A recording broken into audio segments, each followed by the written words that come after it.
कांग्रेस बहुत ऊर्जा से भरी नजर आ रही है सर। बीते दिन उन्होंने कहा कि एक लोगो जो है, एक मोटो उन्होंने दिया है इन इलेक्शंस का, वो ये दिया है कि लोकसभा चुनावों में हाफ और विधानसभा चुनावों में भाजपा साफ। लोकसभा के चुनाव में जहां 20 लाख वोट हो वहां 30,000 40,000 कोई ज्यादा बड़ी हार नहीं है, बराबर की फाइटें हुई है। दिल्ली में भी यही बोलते थे, दिल्ली में तीसरी बार फिर मोदी जी आ गए। बीजेपी आज भी मजबूत है, मजबूत पार्टी है, संगठन मजबूत है। एक तरफ मौसम में हीट वेव है और कई जगहों पर बिजली की परेशानी भी देखने को मिल रही है। उत्तर भारत में खासकर कई जगहों पर बिजली कट लग रहे हैं और अब क्योंकि धान की फसल भी लगने वाली है तो ऐसे में बिजली की जो लोड है वो सबसे ज्यादा पंजाब और हरियाणा में देखने को मिलती है। तो हरियाणा के पास इस वक्त क्या व्यवस्था है, क्या इंतजाम है, जानने के लिए हमारे साथ बिजली मंत्री रणजीत चौटाला जी हैं। चौटाला साहब, जिस तरीके से देखते हैं कि हर सीजन में सरकार ने अपनी तैयारी की होती है और लेकिन इस वक्त जो मौसम है वो बिल्कुल जो संभावनाएं मौसम विभाग ने जताई थी उससे भी विपरीत चल रहा है, तो ऐसे में सरकार ने क्या इंतजाम रखे हैं फसल के लिए? ऐसा मैडम के मई जून के जो 2 महीने होते हैं ये सदा से है, इसमें बड़ी तेज हवाएं चलती हैं, कभी आंधी भी आ जाती है, बरसात झक्खड़ भी होते हैं, तो उसमें पेड़ गिर जाते हैं, बिजली की लाइनें रात को बंद हो जाती है।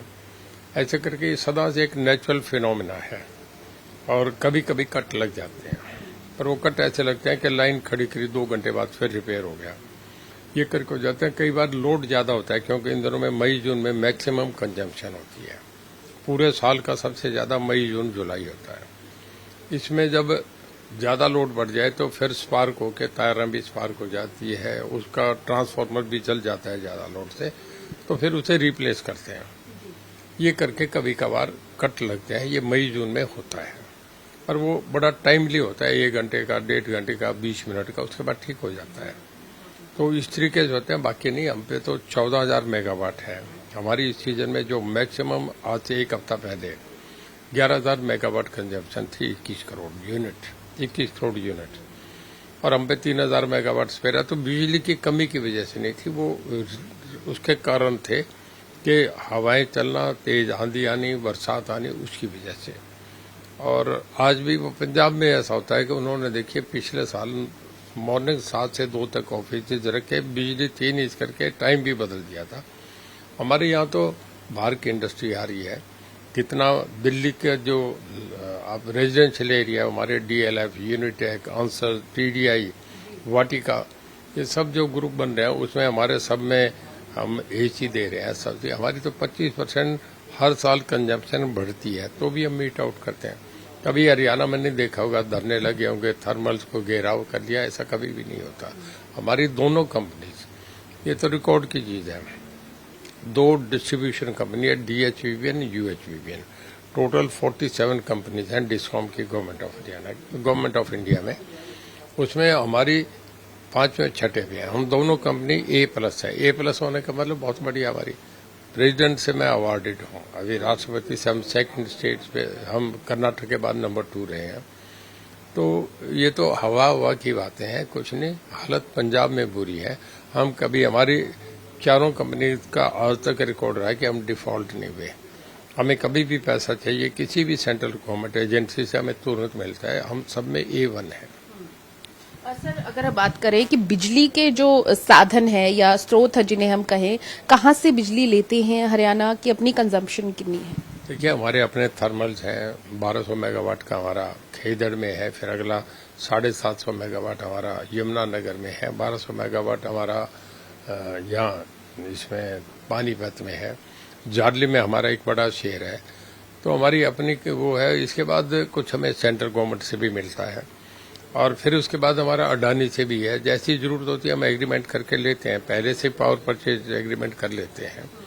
और इस सीजन में जब जरूरत पड़ती है तो हमें, अब जैसे बरसात होगी केरला में बरसात शुरू हो जाएगी तो हम वहां से, मानसून शुरू हो गया तो वहां से स्पेयर हो जाती है, हम ले लेते हैं। वो LT से हमारी लाइनों से मिल जाता है।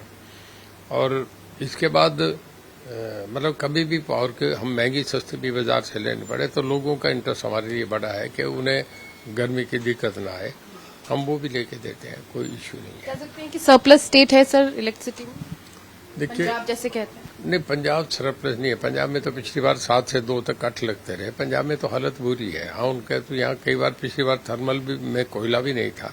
वो तो यूं कहने की बात करते हैं। केजरीवाल की सारी नकली बातें। दिल्ली से जितनी इंडस्ट्री आ रही है सब हरियाणा में आ रही है। दिल्ली का सारा रेजिडेंशियल एरिया आप देखिए, गुड़गांव में, फरीदाबाद में, करनाल में, पानीपत, जितने आप ये देख रहे हैं, डीएलएफ देख लें, यूनिटेक देख लें, वाटिका देख लें, इसके बाद टीडीए देख लें, और सारा जितने ये हैं सारे हरियाणा में आके बन रहे हैं। सारा दिल्ली का लोड हम ले रहे हैं। एक एक फ्लैट में 6-6 एसी लगे हैं। हम मीट आउट कर रहे हैं। जितनी इंडस्ट्रीज है, अब हम सबसे बढ़िया देखिए, पूरे देश का जो मैन्युफैक्चरिंग होता है उसमें हम 60% मोटरसाइकिल पूरे देश का अकेला हरियाणा बना रहा है। पूरे देश की जो एक्सावेटर है वो हम 80% बना रहे हैं। पूरे देश की क्रेन्स है वो 53% अकेला हरियाणा बना रहा है। और पूरे देश की जो कारें हैं वो 51% हम बना रहे हैं। 1280 यूनिट जापान के यहाँ लगे हैं इंडिया में, जिनमें आप ये समझे कि 28% अकेले हरियाणा में लगे हैं। 400 से ज्यादा यूनिट। तो पावर नहीं होगी तो क्यों आएंगे, क्यों जापान आएगा।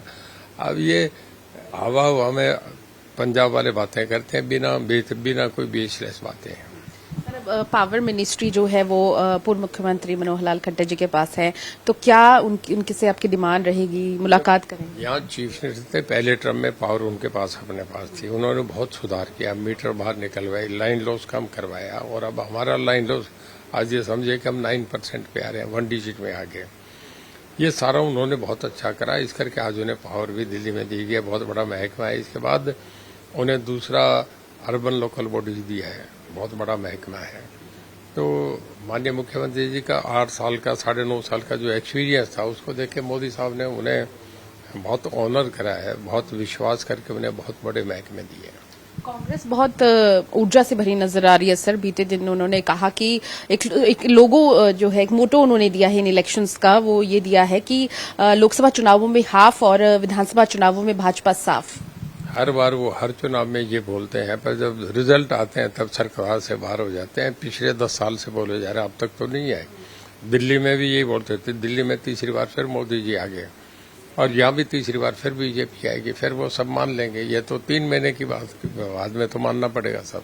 सर, वोट शेयर को बहुत ज्यादा दिखा रहे हैं वो लोग कि वोट शेयर हमारा बढ़ा है, भाजपा का कम हुआ है बहुत ज्यादा कई विधानसभा क्षेत्रों में। देखिए, ऐसा नहीं है। हमसे लोकसभा तो जीते हैं, 5 जो हारे हैं बहुत थोड़े वोटों से हारे हैं। ऐसा नहीं, मेरा अपना चुनाव 30,000 वोट मुझे मिलते, मैं जीत गया था। मुझे भी 5.25 लाख वोट पड़ना एक लोकसभा में बहुत बड़ा वोट होता है। मतलब हर असेंबली हल्के में 60-60 हजार वोट आना कोई छोटी बात नहीं है। एक चुनाव हम 20,000 से आ रहे हैं, एक चुनाव जो हमारा है वो 40,000 से आ रहे हैं। लोकसभा के चुनाव में जहां 20 लाख वोट हो, वहां 30,000 40,000 कोई ज्यादा बड़ी हार नहीं है, बराबर की फाइटें हुई हैं। हम वो देखें तो विधानसभा तो ज्यादा में हम जीते हैं, और अब जो असेंबली होगी उसमें फिर हम जीत के आएंगे। एक आखिरी सवाल सर, स्ट्रैटेजी कांग्रेस ने तो बनानी शुरू कर दी है विधानसभा चुनावों को लेकर, भाजपा की स्ट्रैटेजी क्या रहने वाली है, कौन से मुद्दों पर चुनाव लड़ेंगी? देखिए, कांग्रेस की कहाँ स्ट्रैटेजी है। कांग्रेस का तो संगठन ही नहीं है। पिछले 15 साल से उनका कोई डिस्ट्रिक्ट प्रेसिडेंट नहीं बने, कहीं कुछ है ही नहीं। वो तो यूं ही घूम रहे। ये तो अलग अलग रीजन थे, कहीं कैंडिडेट्स का, कहीं सैबोटाज भी था, ये करके नहीं। बाकी बीजेपी आज भी मजबूत है, मजबूत पार्टी है, संगठन मजबूत है। बहुत बहुत शुक्रिया सर। तो ये थे हमारे मंत्री रंजीत चौटाला के पास है, और जितनी भी जरूरत लोगों को पड़ रही है, यानी कि जितनी की डिमांड है उतनी सप्लाई भी दी जा रही है। कैमरा पर्सन गुरविंदर के साथ पूजा वर्मा, डेली पोस्ट पंजाब, हरियाणा, हिमाचल।